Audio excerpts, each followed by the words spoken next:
So, what can a firm do in these technology-based industries? Well, there are different things that should be taken into account. So, let's start with, first of all, the standard, the dominating design. Well, controlling the standard would be something wise for a firm. Probably it's not dominating the standard, but at least being a part of this dominating design. I mean, not being excluded from this dominating design. What can a firm do in order to be part of the standard, of the technical standard? First of all, you can try to count on allies, get good allies. For instance, you know that in this fight between Blu-ray and HD DVD, it was Blu-ray which succeeded. Why? Well, Blu-ray was incorporated as the main reader option for the PlayStation 3. Okay, when PlayStation 3 was launched into the market, it was also a Blu-ray reader. So in fact, this made Blu-ray succeed. So if you count with the right allies, probably your standard is going to succeed. Then you must try to anticipate the market. I mean, if you also launch your standard, your design, anticipating the rest of the market, such as Apple did with the iOS standard, okay, well, maybe you are going to be part of the final market. And finally, you must manage the expectations of the customers and create these expectations. So, if from the very beginning you tell the customers that it's going to be your standard which succeeds and your competitors which fail, probably they will think that this is going to be right and they will bet on your product. What else? Well, you need complementary resources. Sometimes getting an innovation is not enough to get an advantage. You need complementary resources in order to exploit this innovation. Okay? For instance, it was BioNTech which discovered the vaccine for COVID-19. But BioNTech is a mainly innovative firm, is a mainly research firm, but hasn't got the resources, hasn't got, for instance, the solvency, the financial strength, hasn't got the production capacity, the distribution capacity to exploit it. So they needed to get to an alliance with Pfizer. Okay, so these complementary resources are needed to keep the competitive advantage.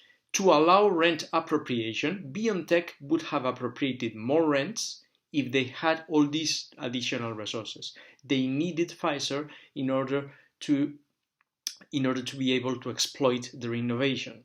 So they didn't appropriate from all the rents. Okay, and these complementary resources can be generic financial strength or specific, the ability to produce medicines. Okay.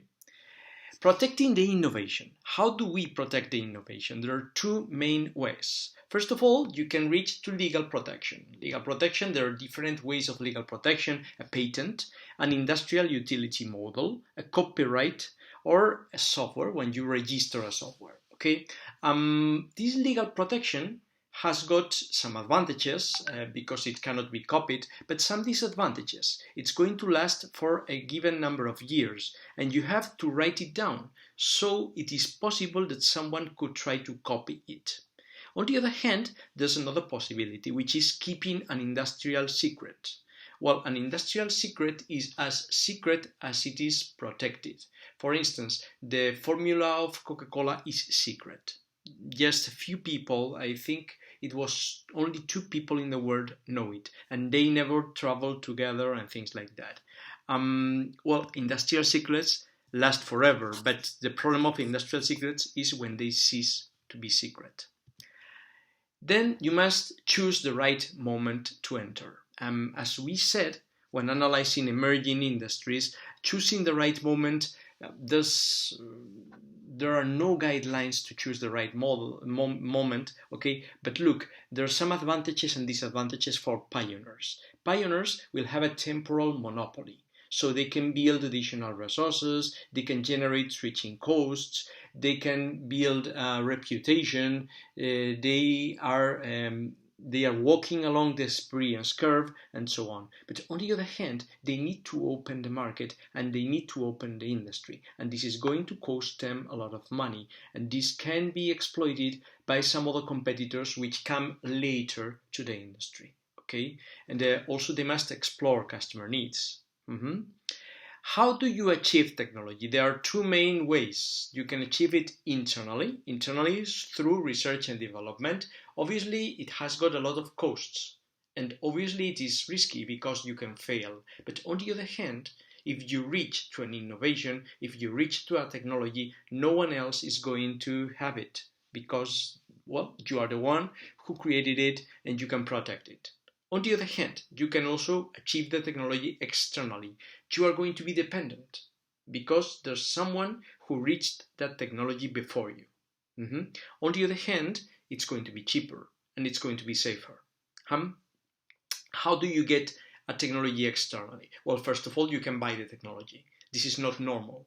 Buying entire technology, not normal. Okay, you can get a license so you can use it, but many others also can.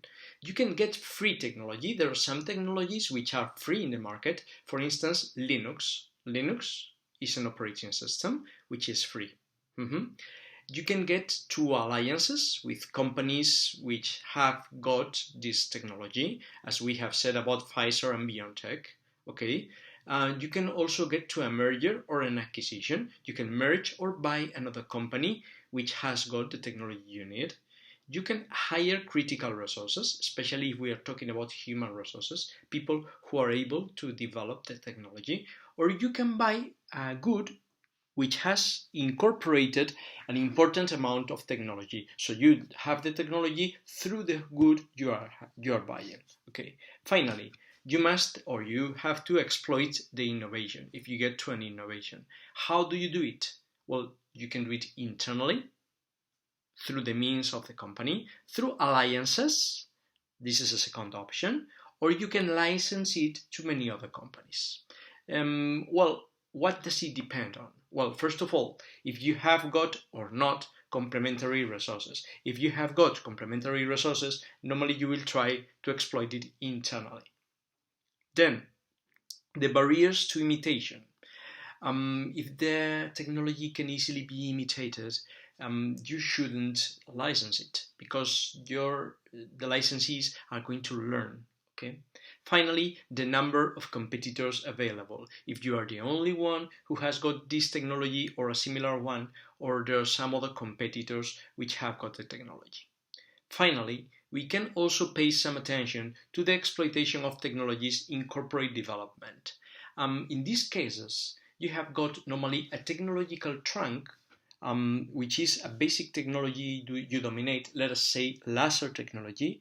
This trunk can lead you to branches, different branches, which are some applications of that technology. Laser technology can be used for beauty purposes, or can be used for surgeries, or can be used for industrial cutting systems, or optical reading, or there are many uses. And from each of these uses, you can develop specific products. Specific products you can launch to the market. For instance, talking about beauty lasers, you can develop diode laser devices. So from a basic technological trunk, you can finally reach to products you are going to sell to the market. And your growth, your development is going to depend on this. Well, with this, we have finished with lesson 8.